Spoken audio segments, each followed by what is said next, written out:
भावांनो, काँग्रेस, CJP अधिक पंजाबचे शेतकरी या तिघांनी मिळून मोदी सरकारचं चांगलं काटा काढायचं काम चालू केलंय.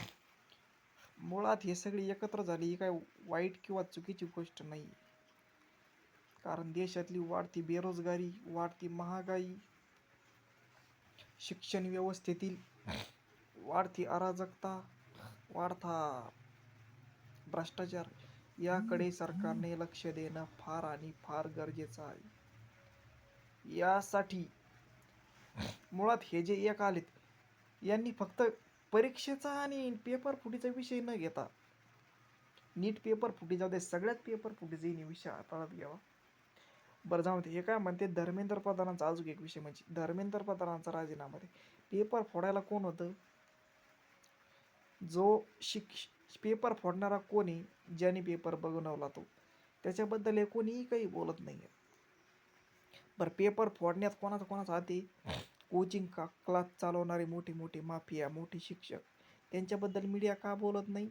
कारण त्यांना मीडियाला जाहिराती देणारे कोण आहेत? कोचिंगवालेच ना.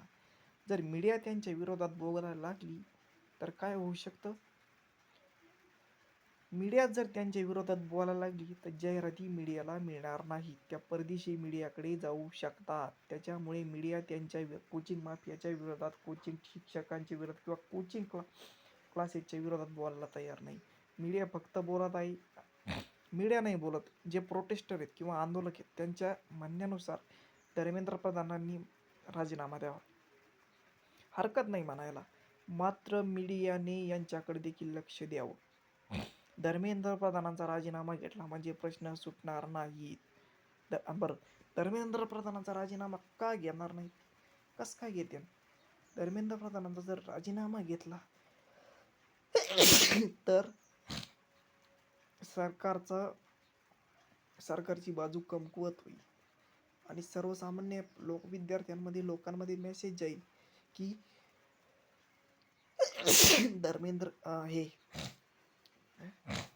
पेपर फुटीमध्ये सरकारचा देखील हात आहे. अभिजित दिपके असो, कोणीही असो, यांनी आंदोलन माघार घेऊ नये. सोनम वांगचुक यांनी तब्येतीकडे ध्यान द्यावं, विद्यार्थी आंदोलनाकडे ध्यान द्यावं. मात्र त्याच्या आडून राष्ट्रविरोधी कारवाया किंवा राष्ट्राच्या अखंडतेविरोधी कारवाया या खपून घेतल्या जाणार नाहीत, याचा देखील सर्वांनी विचार करावा. यामध्ये भारत तेरे तुकडे होंगे वगैरे वगैरे मी असं ऐकलं की घोषणा येत आहेत. हे सपशेल चुकीचं आहे. या कुठलाही माझा पाठिंबा नाही. आणि हे जे आंदोलन चालू झालंय, पंजाबचे शेतकरी पण निघलेत, काँग्रेसचं पण वेगळं, CJPचं पण वेगळं, यांनी केवळ शिक्षण व्यवस्थेचा विषय न काढता न्यायव्यवस्थेकडे पण लक्ष द्यावं. कारण भारताची न्यायव्यवस्था फार जीर्ण होत चाललेली, तिच्याकडे बघायला कोणीही नाही. एक खटला 20 वर्ष चालतोय, कोणीही काही कोणाला घेणं देणं नाही. न्यायव्यवस्था म्हणजे भारतातील सगळ्यात भंगार व्यवस्था झालेली. माझं वैयक्तिक शेती उदाहरण घ्या, माझी वैयक्तिक शेती 8 एकर आहे, मात्र आम्हाला खायला फक्त 6.5 एकर आहे. बाकीची 1.5 एकर गायब झालेली, कोणी द्यायला तयार नाही. कोणी येतंय म्हणतात कोर्टात जा, मोजून घ्या. मोजणीवाले आले तर हे शेजारी ज्यांच्याकडे आमची जमीन आहे ते आम्हाला मोजणीवाल्याला हाकून देत आहेत. मग आम्ही न्याय मागायचं कुठं? सगळ्यात भंगार झालेली ती म्हणजे न्यायव्यवस्था.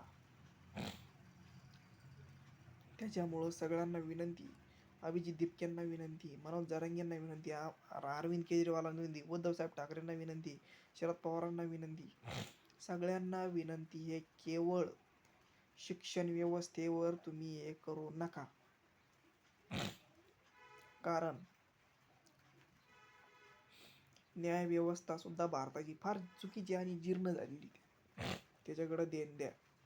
एवढंच बोलतो, थांबतो. धन्यवाद.